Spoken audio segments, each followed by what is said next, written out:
जैसे हमको चोर हो, शिक्षक गणों का अपमान देखना लाइव हो चुका है क्या? बच्चों के लिए आवाज उठा रहे हो, सुनाने की कोशिश कर रहे हो। आज तक अपने कोशिश कर रहे हो। 6 फीट की हाइट के नुकसान क्या है? सबसे पहले पकड़े जाते हैं। महिला होने का नुकसान क्या है? एकदम साबित। बट मैम एक बात, महिला कांस्टेबल नहीं होना एक चाहिए। फीमेल मैम के लिए सच में ये वर्ड ठीक है, आइदर लेडी है।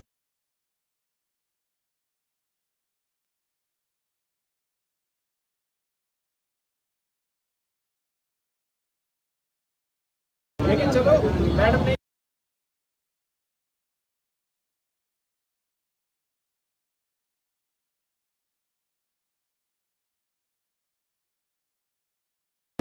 आंदोलन की जो करता धरता भाई अभी तो पता नहीं कहाँ छोड़ेंगे, देखो भगवान ना उनका कॉल भी नहीं रहा आपके पास। मैम आप समझ नहीं रहे, यही रिलेवन है कि बाद में पीटे देना पुलिस से दोनों।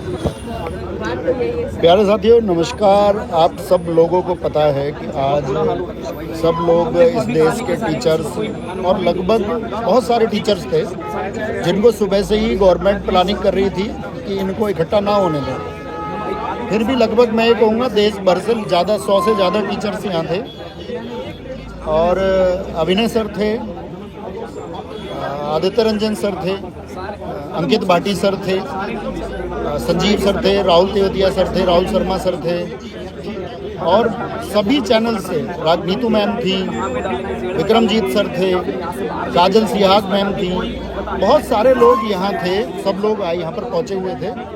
तो इन लोगों ने प्रॉमिस किया कि डीओपीटी से बात करेंगे। तो 4 लोगों का हमारा नाम हो गया।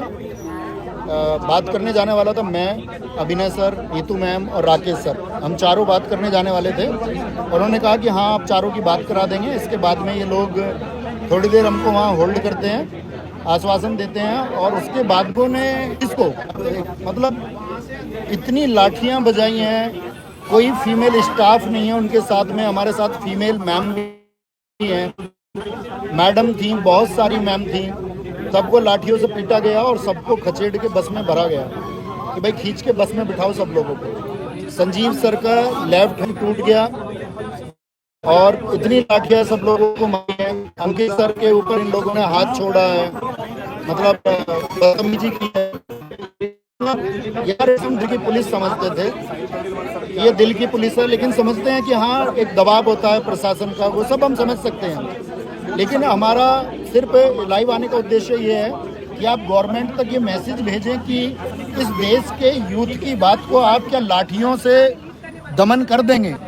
क्या इस युवा वर्ग की जितनी भी बात है, वो जो परेशान है, जो उसको प्रताड़ित किया गया है, वो जो दुख है आगामी परीक्षाओं के लिए, वो जो चिंतित है, क्या उस तरीके से वो चीज़ें कर दी जाएंगी? ये सर का हाथ यहाँ से टूट चुका है जिसको बांधा हुआ है ऊपर।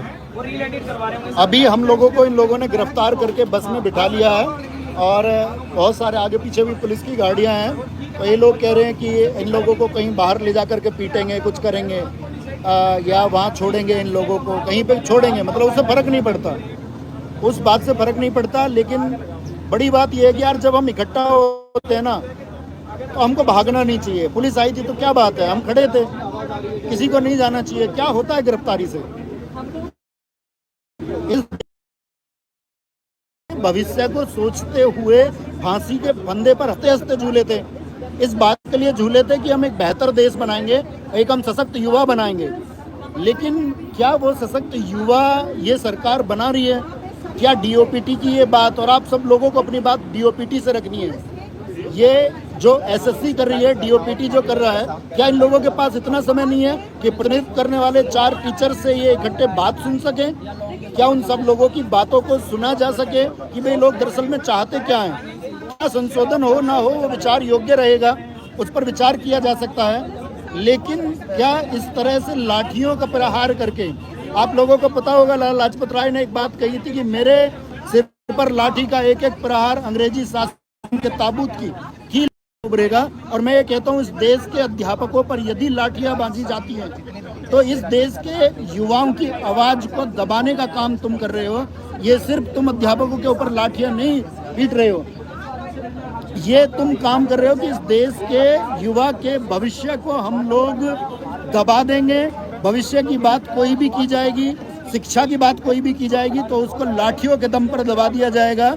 और ये डीओपीटी की या इस दिल्ली पुलिस की हम कहेंगे कि इस तरह की जो भी ये कार्रवाई थी ये एकदम से शर्मनाक है। और इन्हीं शर्मनाक कार्रवाई के बारे में हमने भी उम्मीद नहीं की। और कोई फर्क नहीं पड़ा दोस्त, इस प्रक्रिया में जान जाएगी लेकिन ये आवाज़ उठती रहेगी और डीओपीटी को ये बदलाव करने होंगे। डीओपीटी को ये स्वीकार करना होगा कि वो एडीकीटी जैसी इन संस्थाओं के साथ में, भ्रष्ट संस्थाओं के साथ में बच्चों के भविष्य को नहीं संवार सकती है और बच्चों के भविष्य को बिगाड़ा नहीं जा सकता है। जिस एग्जाम प्रोसीजर पर ये चल रहे हैं, सिलेक्शन पोस्ट के बच्चों के साथ जो इन्होंने किया, उसी गड़बड़ी के, उसी मानसिकता के माहौल में जो ये स्टेनो के एग्जाम के साथ में करने वाले हैं और वही ये सीजीएल के एग्जाम के साथ में भी करने वाले हैं। तो इस तरह से बच्चों के भविष्य को अनदेखा करके यदि आप कह रहे हैं कि हम एक न्यू इंडिया बना रहे हैं, तो मैं ये कहता हूँ ऐसे न्यू इंडिया की जरूरत हमको बिल्कुल नहीं है। हमको वो सशक्त भारत चाहिए, हमको वो सशक्त लोग चाहिए जो इस छात्र वर्ग के बारे में सोचते हो, जो स्टूडेंट्स के हितों की चिंता करते हो, जो इन स्टूडेंट्स के बारे में सोचते हो कि एक भी बच्चे की आंख से यदि आंसू आता है तो मैं उसको